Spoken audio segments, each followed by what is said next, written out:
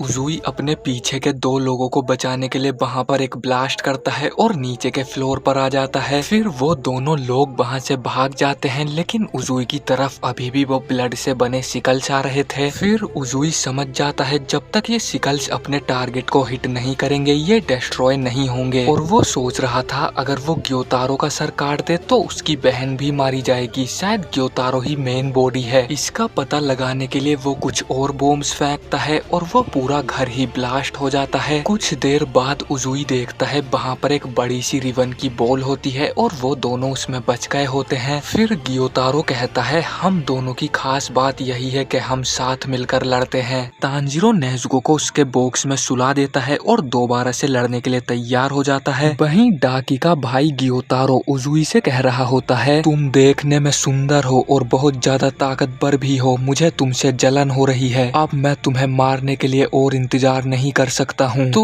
उजुई कहता है, तुम गलत हो, इस दुनिया में मुझसे भी बेहतर लोग हैं और ऐसे भी लोग हैं जो सिर्फ 2 महीने ही ट्रेनिंग करके हाशिरा बन गए, जैसे कि मुइचिरो। फिर ग्योतारो कहता है, अगर तुम स्पेशल नहीं हो तो अब तक जिंदा कैसे हो, क्योंकि मेरे हथियार पर जहर लगा हुआ है, तुम्हें अब तक मर जाना चाहिए था। तो उजुई बताता है वो एक शिनोबी है और उस पर जहर का कोई असर नहीं होता है। ये सुनकर डाकी शौक हो जाती है और वो कहती है, शिनोबी तो बहुत साल पहले खत्म हो चुके हैं। तो उजुई कहता है, तुमने बिल्कुल सही कहा, हम 9 भाई बहन थे लेकिन वो सब मारे गए, सिर्फ हम 2 भाई ही बचे थे और हमारे डैड ने हमें बहुत कड़ी ट्रेनिंग दी है। उजुई की सांस धीरे धीरे तेज हो रही होती है, तो ग्योतारो कहता है, जहर तुम्हारे शरीर में धीरे से ही सही लेकिन फैलता जा रहा है। पर उजुई को इससे कोई फर्क नहीं पड़ता है, वो उन दोनों पर अटैक करने लगता है। फिर उजुई लात मारकर डाकी को ग्योतारो से अलग कर देता है और उनके ऊपर बॉम्ब फेंक कर मारता है। बॉम्ब के धमाके से डाकी का सर दोबारा से कट जाता है, तो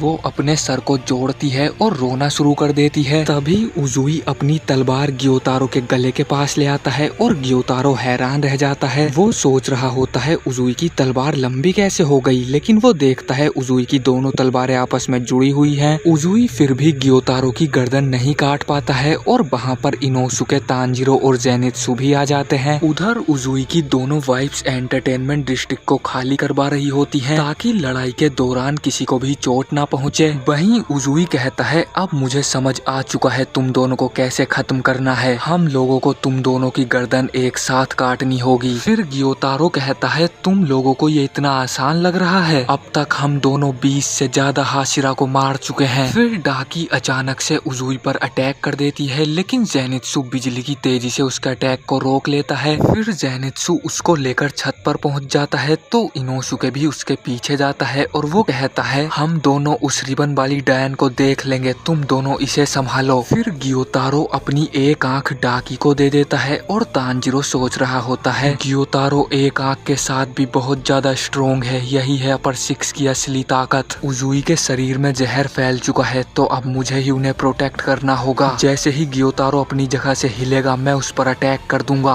वो ये सब सोच ही रहा होता है, तभी ग्योतारो उसकी गर्दन पर अटैक कर देता है, लेकिन तांजिरो उस अटैक से जैसे तैसे बच जाता है और उजुई ग्योतारो के साथ लड़ने लगता है। फिर डाकी उन दोनों पर ऊपर से भी अपने रिबन से अटैक करने लगती है, तो तांजिरो और उजुई अपनी तलवारों से खुद को बचाने की कोशिश करते हैं। फिर जेनित्सु और इनोसुके डाकी पर अटैक करते हैं, तो डाकी अपने सभी रिबन ऊपर खींच लेती है। नीचे ग्योतारो उजुई पर बहुत तेजी से अटैक करने लगता है। फिर वो अपने ब्लड डीमन आर्ट का इस्तेमाल करता है और उजुई पर पीछे से हमला करता है, लेकिन तांजिरो अपनी वाटर ब्रीदिंग का इस्तेमाल करके उसके अटैक को रोक लेता है। फिर उजुई अपनी साउंड ब्रीदिंग का 5th फॉर्म स्ट्रिंग परफॉर्मेंस का इस्तेमाल करता है, लेकिन ग्योतारो को उससे कोई कोई फर्क नहीं पड़ता है। तांजीरो भी लड़ने की अपनी पूरी कोशिश कर रहा होता है तो उजुई सोचने लगता है ये बच्चा बहुत ज्यादा घायल हो चुका है, लेकिन फिर भी ये अपनी पूरी ताकत से लड़ रहा है। ये सब इसी वजह से हो रहा है क्योंकि मैंने अपने शरीर में जहर आने दिया। तभी उजुई की वाइफ हिनात्सुरु वहाँ पर बहुत सारी कुनाई लेकर आ जाती है और ग्योतारो पर अटैक कर देती है। ग्योतारो सभी कुनाई को रोकने लगता है। उजुई को भी बहुत सी कुनाई लग जाती हैं, लेकिन वो आगे बढ़कर ग्योतारो की टांगे काट देता है। ग्योतारो खुद को रीजनरेट नहीं कर पा रहा होता है क्योंकि कुनाई पर विस्टेरिया का जहर लगा हुआ था। तभी तांजीरो अपनी तलवार ग्योतारो के गले पर ले आता है। उजुई अपनी तीनों वाइफ्स के साथ अपने भाई बहनों की कब्र के पास आता है। फिर वो कहता है मैं तुम लोगों के साथ कभी दारू नहीं पी पाऊंगा, और वो उनकी कब्र पर दारू चढ़ाने लगता है। फिर हिनात्सुरु उससे पूछती है क्या तुम्हें अपने भाई बहनों की याद नहीं आती? तो उजुई कहता है ऐसा कोई भी दिन नहीं जाता जब मैं उन लोगों के बारे में नहीं सोचता हूँ, लेकिन मुझे लगता है वो कल की ही बात है जब मैंने तुम तीनों के साथ अपना घर छोड़ा था। फिर हम प्रेजेंट में देखते हैं ग्योतारो की दोनों टांगे रीजनरेट हो जाती हैं और उस पर जहर का असर भी खत्म हो जाता है। तांजीरो और उजुई उसकी गर्दन काटने ही वाले थे, लेकिन तभी वो अपने ब्लड डीमन आर्ट का इस्तेमाल करता है। उसके हाथों के चारों तरफ बड़ी बड़ी खून की रिंग आ जाती हैं जो कि बहुत ज्यादा नुकीली होती हैं। तांजीरो को वो लगने ही वाली थी, लेकिन तभी उजुई उसको लात मारकर पीछे फेंक देता है। फिर उजुई साउंड ब्रीदिंग की फोर्थ फॉर्म का इस्तेमाल करता है और वहाँ पर बहुत सारे धमाके कर देता है। अटैक रुकने के बाद उजुई देखता है ग्योतारो तो वहाँ से गायब हो चुका है और तभी डाकी उस पर पीछे से अटैक करती है, लेकिन उजुई उसके अटैक से बच जाता है। वहीं ग्योतारो जाकर हिनात्सुरु को पकड़ लेता है और उजुई ये देखकर बहुत ज्यादा घबरा जाता है। उजुई का पूरा ध्यान भटक चुका होता है तो डाकी उसको अपने रिवंश में कैद करने लगती है। वहीं तांजीरो भी दूर से ये सब देख रहा होता है और वो सोच रहा था अब उसे ही कुछ करना होगा। ग्योतारो उसे इतना ताकतवर नहीं समझता तो वो इस बात का फायदा उठा सकता है, लेकिन उसमें इतनी भी जान नहीं होती है कि वो छत तक जंप कर सके, इसीलिए वो अपनी फायर और वाटर ब्रीदिंग को एक साथ मिला देता है और वो एक ही सेकंड में ग्योतारो के दोनों हाथ काटकर हिनात्सुरु को बचा लेता है। फिर ग्योतारो तांजीरो पर अटैक करने लगता है तो उजुई पीछे से आकर उसके गले पर अपनी तलवार लगा देता है। उधर जेनित्सु और इनोसुके डाकी से लड़ रहे होते हैं और वो दोनों भी काफी ज्यादा घायल हो चुके थे। तभी इनोसुके देखता है उजुई मेन डीमन का गला काटने वाला है तो उसे बहुत ज्यादा गुस्सा आ जाता है क्योंकि उन दोनों को भी सेम टाइम पर डाकी का गला काटना होगा, लेकिन वो दोनों तो डाकी के पास भी नहीं जा पा रहे थे। तो इनोसुके बिना कुछ सोचे समझे डाकी पर अटैक करने लगता है। तभी जेनित्सु उसके पास आकर उसे शांत करता है और वो कहता है हमें दोनों का गला एक टाइम पर काटने की जरूरत नहीं है, बस ध्यान रखना होगा कि उनका गला दोबारा ना जुड़े। उधर ग्योतारो उन दोनों की तलवारों को पकड़ लेता है तो उजुई अपनी दूसरी तलवार से उस पर अटैक करता है, लेकिन ग्योतारो अपनी गर्दन को पीछे की तरफ घुमा लेता है और उजुई की तलवार को अपने दांतों से पकड़ लेता है। फिर वो तांजीरो को नीचे गिरा देता है और उजुई को वहाँ से दूर ले जाता है। तभी डाकी तांजीरो पर अटैक करने लगती है तो तांजीरो इनोसुके और जेनित्सु डाकी से लड़ने लगते हैं। फिर तांजीरो बताता है डाकी की गर्दन बहुत सॉफ्ट है और उसे काटने के लिए हमें बहुत स्पीड चाहिए, इसीलिए इनोसुके डाकी के पास जाकर उसकी गर्दन काटेगा और हम दोनों उसे वहाँ तक पहुँचने में मदद करेंगे। फिर इनोसुके तेजी से डाकी की तरफ भागने लगता है और वो दोनों डाकी के रिवंश इनोसुके तक आने से रोक रहे होते हैं। फिर इनोसुके अपनी तलवारें डाकी की गर्दन पर रख देता है तो डाकी कहती है तुम मेरी गर्दन नहीं काट पाओगे, लेकिन इनोसुके अपनी तलवारों को आगे पीछे करने लगता है जिसकी वजह से डाकी का गला कट जाता है। फिर इनोसुके उसके सर को पकड़ लेता है और वहाँ से भागने लगता है। फिर वो कहता है मैं इसके सर को लेकर यहाँ से दूर जा रहा हूँ, तुम बड़े डीमन को संभालो। फिर इनोसुके हंसते हुए कहता है अब बहुत जल्द तुम मारी जाओगी, लेकिन तभी उसके पीछे ग्योतारो आकर अपना शिकल उसके सीने के आर पार कर देता है और डाकी का सर उससे ले लेता है। तांजीरो ये देखकर हैरान रह जाता है और वो उजुई को ढूंढने लगता है। फिर तांजीरो देखता है उजुई तो जमीन पर बेहोश पड़ा है और उसका एक हाथ भी कट चुका है। तभी डाकी तांजीरो पर अपने रिवंश से अटैक कर देती है, लेकिन जेनित्सु उसे नीचे धक्का दे देता है। फिर तांजीरो नीचे गिरते हुए सोचने लगता है ये सब उसी की ही गलती है और वो सभी से माफी मांगने लगता है। तांजीरो नीचे गिरकर बेहोश हो जाता है और कुछ देर बाद जब उसे होश आता है वो समझ ही नहीं पा रहा था कि वो कहाँ पर है, क्योंकि डाकी के अटैक से पूरा एंटरटेनमेंट डिस्ट्रिक्ट डिस्ट्रॉय हो चुका था। फिर तांजीरो सोचने लगता है काश यहाँ पर रहने वाले सभी लोग समय रहते यहाँ से भाग गए हों। तभी उसे नेजुको की याद आती है और नेजुको वहीं पर सो रही थी तो उसको थोड़ी शांति मिलती है। फिर वहाँ पर ग्योतारो आ जाता है और वो तांजीरो से कहता है, तुम कितने किस्मत वाले हो, इतना सब होने के बाद भी तुम अभी तक जिंदा हो। लेकिन किस्मत के अलावा तुम्हारे पास और कोई खास बात नहीं है। तुम्हारे सभी दोस्त तो मर ही चुके हैं, कितने कमजोर हैं वो लोग। और उजुई के शरीर में भी मेरा जहर फैल चुका है तो वो भी मर ही जाएगा। कितने शर्म की बात है, तुम तो अपनी छोटी बहन को भी नहीं बचा पाए। फिर ग्योतारो उसके हाथ की 2 उंगलियां तोड़ देता है और तांजीरो यही सोच रहा था कि ये मुझे मार क्यों नहीं रहा है। तांजीरो को बहुत ज्यादा दर्द हो रहा होता है लेकिन वो अपनी तलवार और नेजुको को उठाकर वहाँ से भागने लगता है। ग्योतारो और डाकी ये सब देखकर हंसने लगते हैं और तभी ग्योतारो तांजीरो को एक लात मार देता है। तांजीरो वहाँ से दूर जाकर गिरता है लेकिन वो दोबारा से उठकर भागना शुरू कर देता है। फिर ग्योतारो कहता है,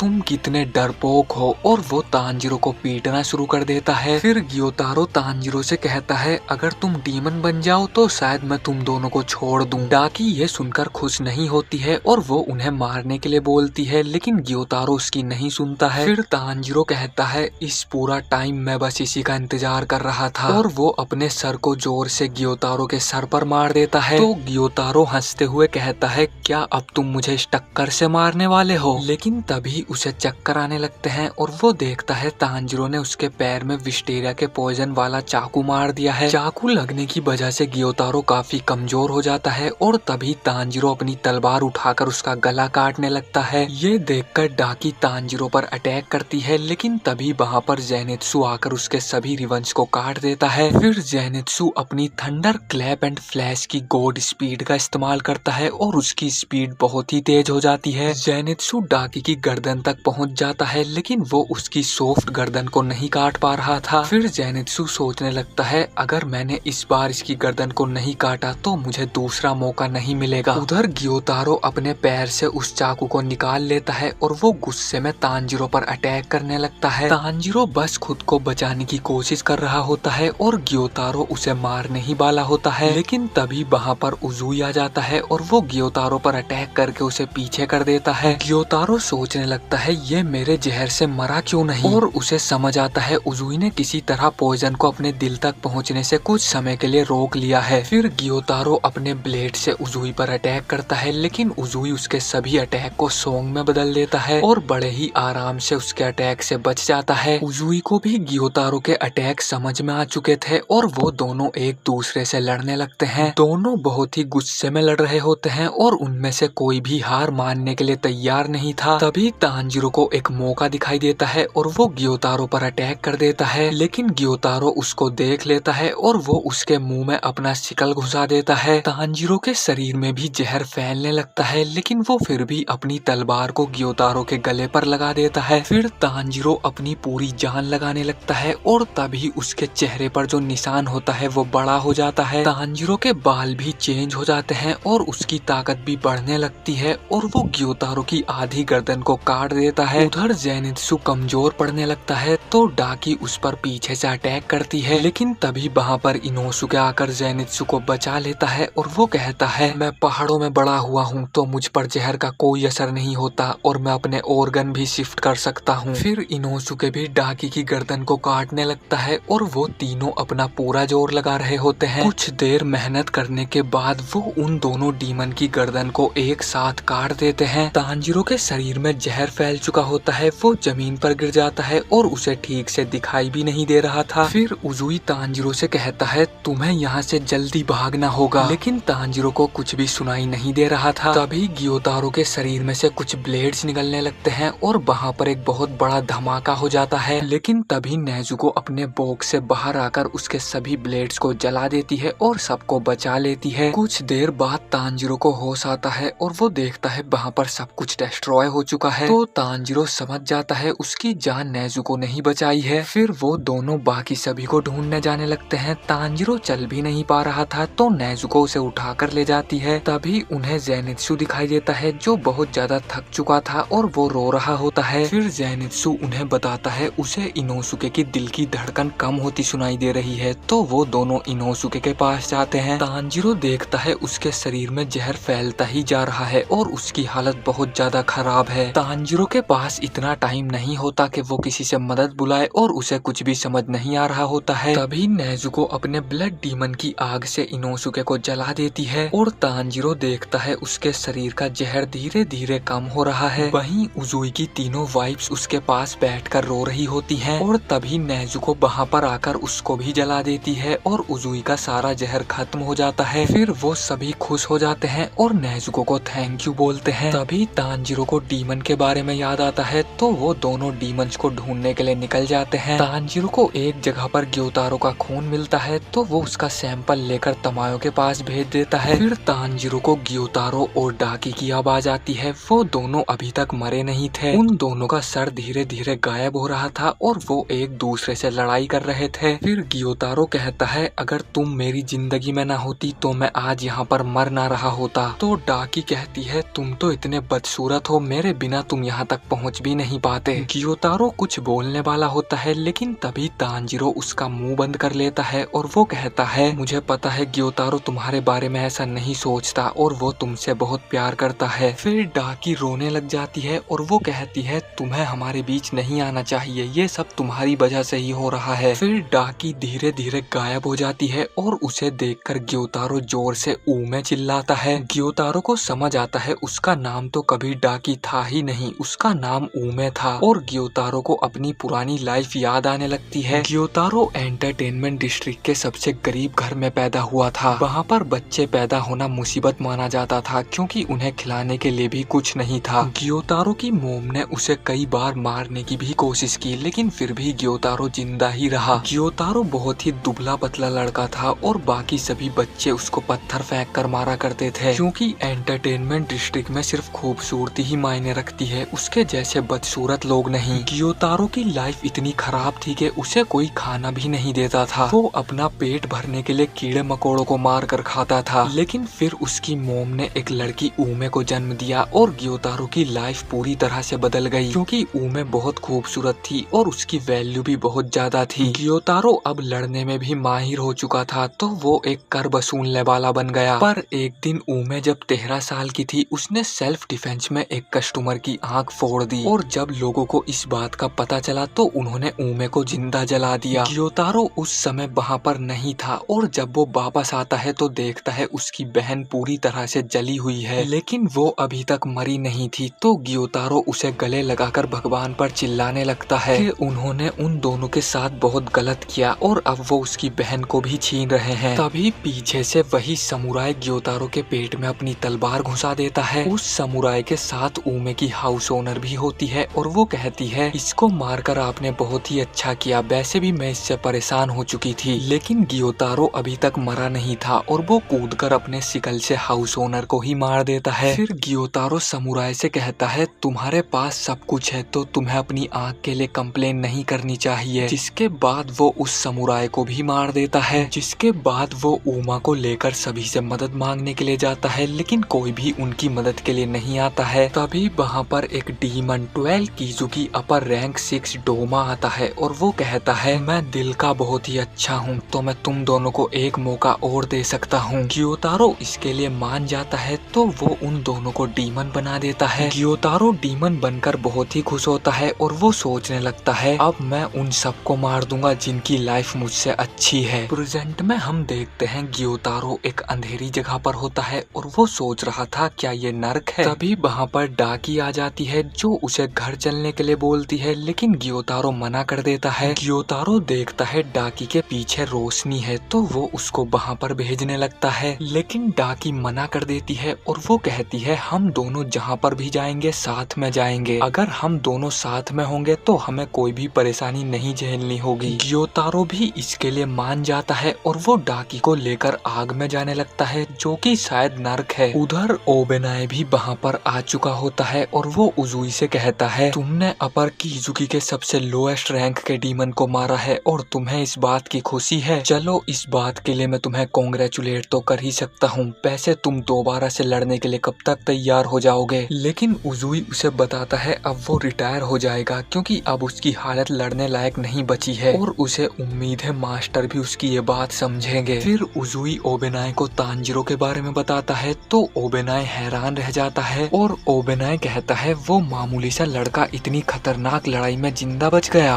वहीं कुछ कौवे सारी बात जाकर मास्टर को बताते हैं तो मास्टर बहुत खुश होते हैं और कहते हैं ऐसा होने में 100 साल लग गए लेकिन आखिरकार हमने एक अपर किजुकी को मार दिया। तभी मास्टर को खांसी आने लगती है, उनकी हालत बहुत ज्यादा खराब हो चुकी थी, उनके मुंह से खून भी आने लगता है। तो अमाने जल्दी से भागकर उनकी दवाइयाँ लेकर आती है। उधर हम देखते हैं मुजान ने अकाजा को इन्फिनिटी कैसल में बुलाया होता है और अकाजा सोच रहा था आखिर मुजान ने मुझे यहाँ पर क्यों बुलाया है, क्या कोई अपर रैंक का डीमन मर चुका है। उधर हम देखते हैं सभी लोग जिंदा बच गए होते हैं और वो सभी बहुत खुश थे और इसी के साथ डीमन स्लेयर का सीजन 2 यहीं पर खत्म हो जाता है। अगर आपको इसका अगला सीजन देखना है तो चैनल को सब्सक्राइब कर लेना, वीडियो को भी लाइक कर देना। मैं मिलता हूँ आपसे बहुत जल्द किसी नेक्स्ट वीडियो में।